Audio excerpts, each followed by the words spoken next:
One who prays is a person of power.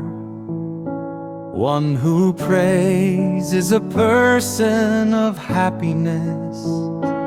One who prays is a person who meets God. One who prays is a person who witnesses of God.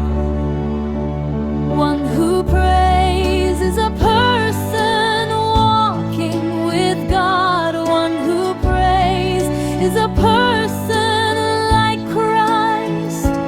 One who prays is a person who will enter and live forever in the house of God. One who does not pray is a person with no power. One who does not pray is a person of misery.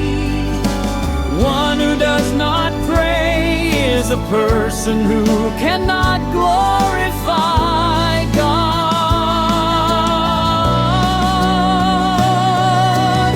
One who does not pray is a person who denies God. One who does not pray is a person who worries God. One who does not pray is a person separated from God. One who does not pray is a person who will never transform. One who does not pray will never be able to enter the house